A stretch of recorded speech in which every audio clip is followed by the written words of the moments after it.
right? And so what he's calling us to do is to, I mean, Jordan Peterson talks about this all the time, where he says something like, go find the heaviest thing you can carry and pick that up, and that's your life. Like, Yeah. on the maximal amount of responsibility. But I Yep. think secretly what he's actually saying in that is align yourself with that which you are, to the degree that you have the capacity to do that. Like, Yes. align yourself as much as you can with, to the degree that you have the capacity to do something like that. Right. Yeah. But this is exactly what Jung's notion of individuation is. Jung's notion of individuation, I mean, you can think about it as individuation is the process of becoming an individual, which means the process of becoming who you are and not someone else, right? Hmm. And so, in some sense, what you do is you purge yourself of all of the things that are in your mind that are little parrots of someone else's Yeah. idea, right? Yeah. Yeah. Now, it doesn't mean that you don't believe things that other people believe. That's not what I'm saying.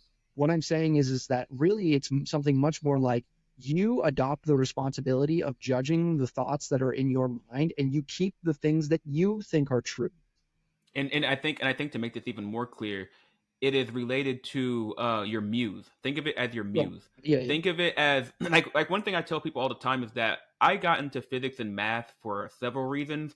One of those reasons is when I was younger and I would see math texts and I would see all these symbols, all these exotic, complicated symbols. I had no idea what they meant, but they were aesthetically beautiful to me, yeah, and it really was like I have no idea, but this is beautiful to me. I don't know why, and that was it, and I gravitated toward it. Another reason why is when I was 15, I had physical science class with Mr. Schmidt. He's my high school physics teacher, and I remember when I was in the class, it was an hour and a half class, and it felt like I was in there for 15, 20 minutes because when he was talking, I was so enamored with the content and what was being said that time felt like it flew by. And I was like, holy crap. And it was the realization that I was that that I was that consumed with the topic while I was there that made me go, oh, I should probably do this.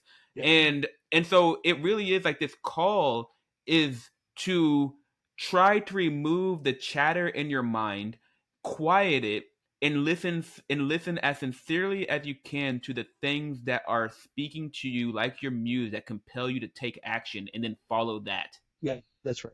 Yeah, I Yeah. think that's exactly right. Yeah, and so I should say a few things. The first thing I would say is that it's neither obvious nor is it easy to do something like that. It's always insanely difficult. And the Hmm. people who hear those things very loudly are actually very blessed. Um, Yeah. I'm incredibly blessed in that regard because uh, for literally since I can remember, I've woken up in the morning and I've just uh, like somehow understood my nature. Now Mm. I thought you were gonna say you wake up in the morning and start doing calculations. no, no. It took some time to get, Since 4 years but old, man, I just couldn't you get know, that algebra. I had to do that algebra. no. Now I'm very blessed in that way.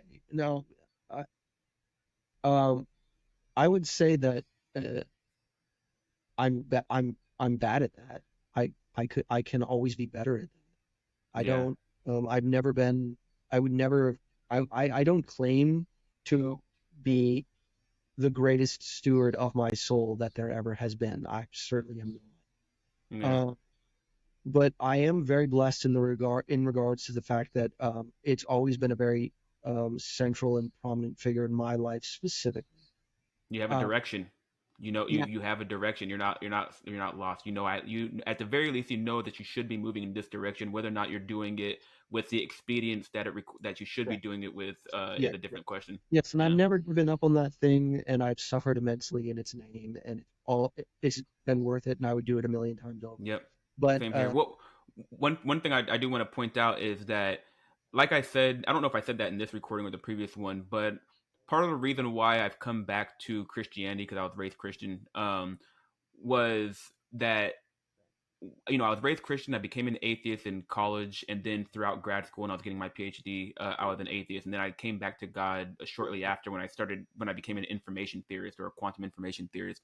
yeah, And in that time when I was an atheist, I told myself that I worshipped reason, logic, and science and truth. Yeah. And for me, it was I sacrificed everything to that. If something wasn't in accordance with that, it was completely allowed to be purged. I did not care about it, and in doing so, I formed a relationship with the spirit of truth, such that when I started reading the Bible, it was like I see myself. I see myself in this. And this is something that's really important with this archetypal, with these not archetypes, but these macro identities.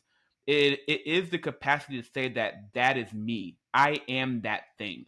And so, and this is going to sound crazy, but when I look at like the construction of the atomic bomb, and I look at videos and history of that, I think to myself, I did that.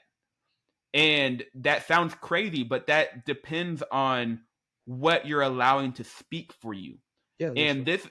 this is something that, and unless you have an experience, I guess one of the best ways to kind of understand this is I remember I was in grad school once and I was looking at myself in the mirror, and I remember staring at the mirror and thinking, who is that?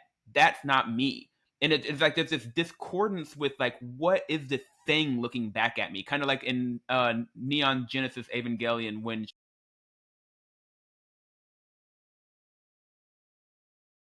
yeah. All right, so sorry about the technical difficulties. I was leaving off with the idea of Neon Genesis Evangelion, where Shinji is inside the Evangelion after first piloting it. He looks at the building next to him, and he sees the Ava's eye looking back at him. And there's this discordance because it's him, but it's not him. And I think that's part of what emerges when you start identifying with the macro identity, and you start, because if you listen to some of my episodes of the podcast, like Purity in the Void, like I'm saying stuff like I am the spirit of Calculus, I am that spirit. And it has to do with how deep your relationship is with that spirit, how what's your precision, like how loyal have you been, how long have you sacrificed to it, how sincere are you in that you want to act in the world in accordance with its will, so that you're creating its art on its behalf and you're sacrificing your identity to enact its will. And there's a deep part of this idea of relationship. Like, this is actually really important to the idea of ethics and relationship, is the sacrifice of yourself to enter into the relationship, not only with the spirit that you're trying to conjure into existence, but all the other people who have made the sacrifice to conjure that spirit into existence. And this is what I would consider this social contract, is to give up some of your personal sovereignty to into a contract with the spirit of the lowercase g god and all those who have also, because that's where you follow the rules. You To follow the contract is to follow the rules, is to act ethically and sincerely to all those who come together to make that world. And that's the sense in which I think we are made in the image of God, um or that we're shards or reflections of God. Each person in that contract, in that relationship, is reflecting an aspect of the spirit. Oh, oh, yes. Okay.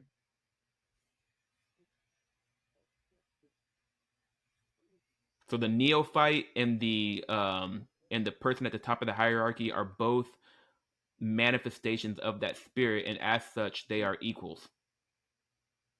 Because, and they're equals in the sense that the neophyte has to ask themselves the question, what do I have to do to be maximally ethical to all the people that I entered into the contract with? And so does the person at the top of the hierarchy.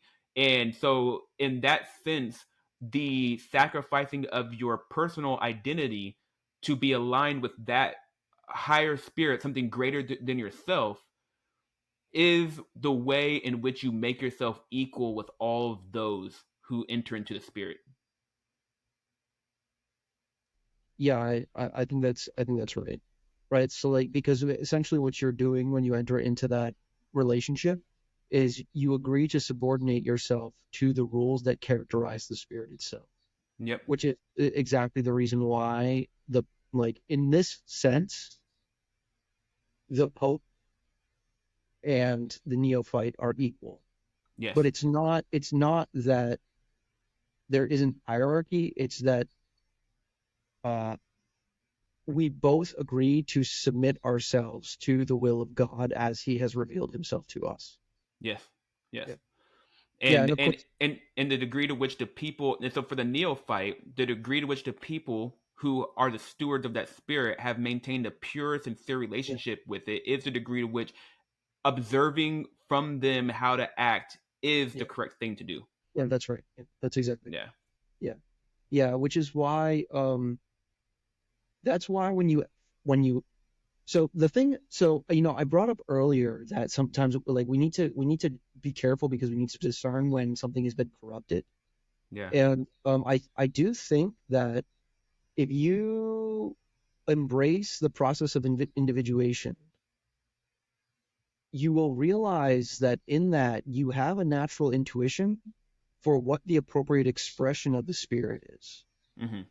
And you can use that to discern whether or not the current iteration is a sufficient presentation of the spirit.